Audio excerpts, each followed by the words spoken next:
Banat wal banin halaman sabaraha. Bismillah.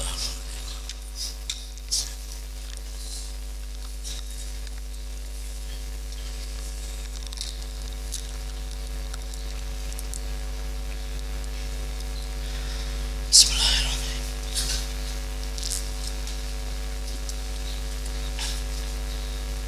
Halaman 13. Bismillahirrahmanirrahim. Alhamdulillahirrahmanirrahim. Allahumma sholli ala sayyidina Muhammad wa ala sayyidina Muhammad. Allahumma inni a'udzubika min syarri nafsi.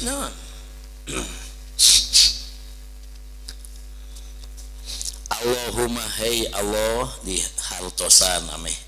apalah hartosna. Ieu teh dungana kieu bahasa Sunda mah Allahumma hey Allah ini sanyana abdi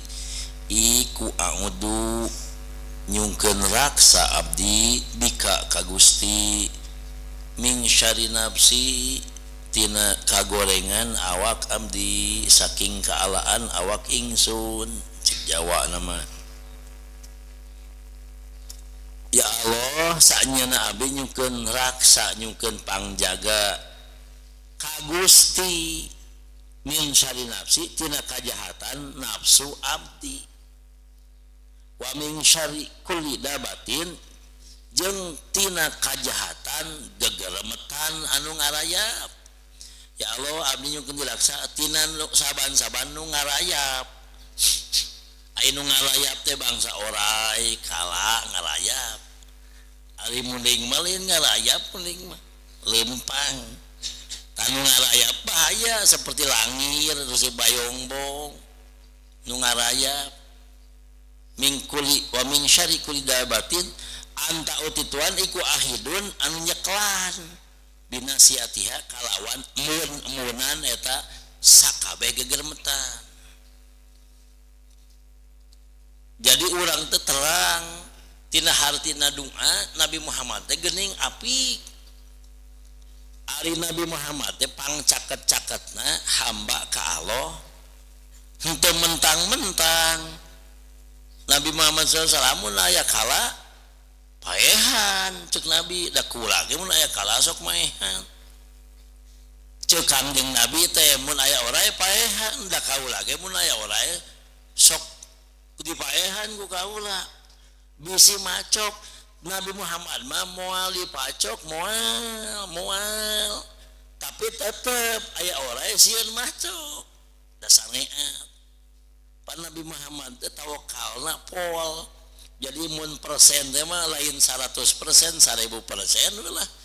Jadi Nabi Muhammad percaya kala nyeureut orangnya macok kesaning Allah. Kan Nabi Muhammad mah moal macok moal nyeureut, tapi tetep sieun, lain sieun ku kalana, tapi sieun ieu si kala macok, si kala nyocok henteu aya syariat sieunna teh. Sieun teu aya syariat. Sabab mun teu aya syariat hukumna teh ngasongkeun awak kana cilaka. Kieu atuh Nabi Muhammad teh kipaehan ning mangkat ka Madinah. Mun ceuk abdi mah ceuk abdi lah cicing we Kang Nabi lah. Allah ngaraksa ieu. Nabi Muhammad make syariat. Lamun batur nyabut bedog ngudag main katulah sok lah naik ngadek aing masuk aing pas lah lain alus ngabacot kitu teh batur dekadek lah sok hayang dekadek aing pas lah nanaonan Nabi Muhammad dikadek lumpat menuju di Mekah teh pan hijrah ke Madinah teh rek dipaehan pemuda Quraisy teh geus ningker bumina mun ceuk abdi mun ceuk urang lah cicing we Kangjeng Nabi lah da Allah ge pasti ngaraksa. Nabi Muhammad susulumputan mangkat ke Madinah jeung Abu Bakar Siddiq hijrah. Untuk kieu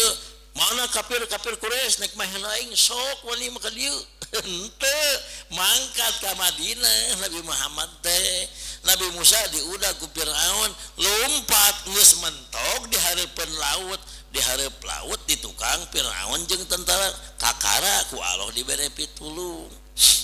Jadi lumpat heula tak ieu ge sami ora teh sok macok paehan heula kala sok macok paehan heula ngan ngaosna teh kedah sering jeung kedah lami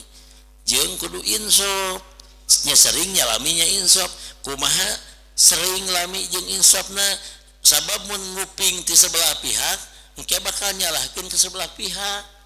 Contoh Imam Ibrahim bin Adham keur sare hadapeun tangkal kai da capek di perjalanan nangkarak hadapeun tangkal kai aya orang nyamperkeun cicingna dadana nek maco kana irung gitu teh ceuk anu ngaliwat hei Ibrahim bin Adham awas ulah gerak ulah oyag eta orai dina dada rek macok ceuk Ibrahim bin Adham dipacokeun we macok dihenteukeun henteu tenang we urang mah tabeda deui eta mah babna. Imam Malik radhiyallahu anhu ditangkap ku raja cek raja ieu Imam Malik urang bikeun ka singa nu lapar da ngingu singa ngingu maung raja teh peranti nyiksa urang alungkeun ka kandang singa nu lapar ieu di penjara lagi jeung singa dialungkeun Imam Malik teh dialungkeun ka jero penjara anu aya singa lapar dialungkeun singa nyampeurkeun pas singa nyampeurkeun Imam Malik radhiyallahu anhu ningalian irungna cek Imam Malik teh itu irung singa teh najis henteu nya dipikiran gitu singa ge cicing we tah nu selila-lila ning telihakan wae Imam Malik ku singa akhirna dikaluarkeun deui we di penjara nu sajen ditaros ku nya mah mama keur dialungkeun ka penjara nu aya singaan anu lapar eta mama kumaha pikiran nah kaula mah keur nengan ilmu cenah ari sungut singa anu baseuh eta najis henteu kaula mah teu mikiran aing digegel moal aing jongjon mikiran ieu teh najis henteu pan ari irung ucing nu baseuh lamun ngalenotan lamun tos ngadahar beurit nya najis ai tos ngadahar pedam nya henteu pedam mah boro-boro di dahar ku ucing dihakan ku urang ge teh najis ucing ngadahar pedang ngadahar lauk mas ieuna bahamna baseuh ngalenotan kana samping arteu najis irung ucing mah pan ucing baseuh wae irungna biasa tah teu najis ai tos ngadahar bangke mah najis tah Imam Malik mikir ieu najis henteu ieu dina baham singa jeung irung singa nu baseuh najis henteu kalah ka mikir kitu pan urang mah mun dialungkeun teh tempat singa kudu ngajeleng buru-buru naik ka luhur bisi diudang bisi digegel ning ieu mah henteu tah beda deui babna eta mah.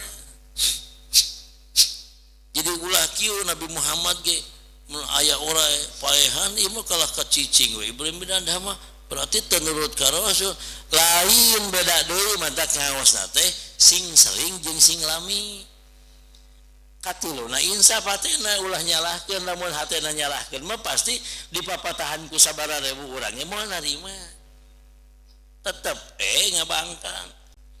tak ieu di dieu Allahumma inni a'udzubika min syarri nafsi ceuk Kang Jilabi kieu ya Allah saenyana abdi nyungkeun pangjaga ti Gusti tina kajahatan nafsu abdi Nabi Muhammad ge tetep ngadoa hayang dijaga tina kagorengan nafsu Nabi Isa hayang diraksa tina kagorengan nafsu sami Nabi Isa oge nyungkeun diraksa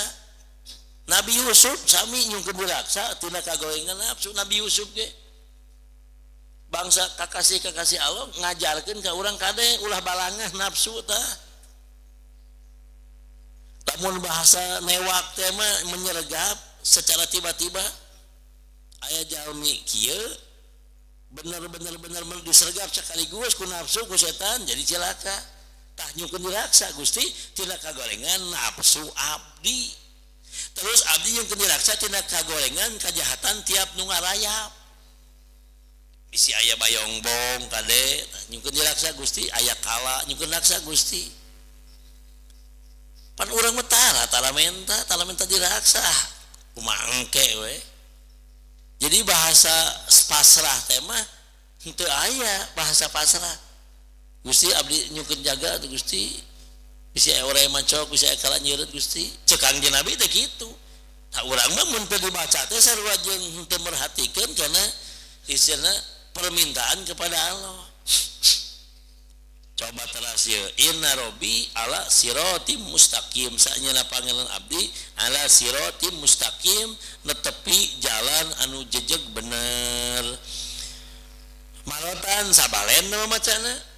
Allahumma ya Allah anta uti tuan iku robbi pangeran abdi la ilaha tu aya pangeran ila anta angin gusti holak tani ngadamel gusti ka abdi wa ana tan ari abdi utawi ingsun iku abduka hamba gusti wa ana utai ingsun iku ala ahdika ing atase janji gusti wa wa'dika lan tegese janji gusti mas tato tu salagine kawasa ingsun a'udzu nyungkeun raksa abdi bika ka gusti min sarima tina kajahatan barang sonatu migawe abdi gusti abdi nyungkeun raksa ka gusti tina kajahatan pagawean abdi tuh mengaku tina kajahatan pagawean abdi nyebutkeun ge tina kajahatan pagawean abdi ya Allah abdi nyungkeun raksa tina kagorengan pagawean abdi jadi pagawean abdi teh jahat pagawean abdi teh nyungkeun raksa paingan munel atuh ieu teh geuning pemasrahan diri ka Allah jadi min sarima sonatu tina kajahatan tina kagorengan ma perkara sonatu migawe abdi abu ngaku abdi abu balik abdi abu teh aya makna balik wih deui aya abu ngaku ukiru taripu sami mengaku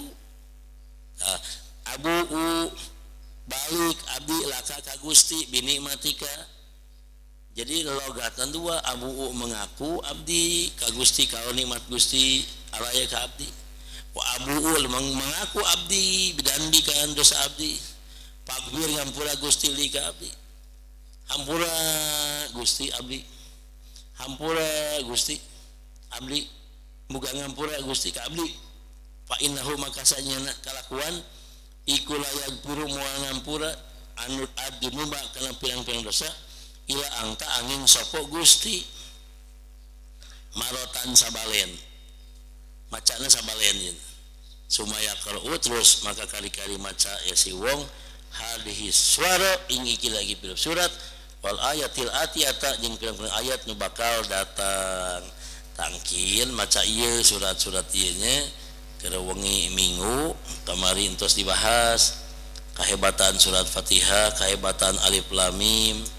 kehebatan ayat kursi insyaallah mungkin wallahu a'lam.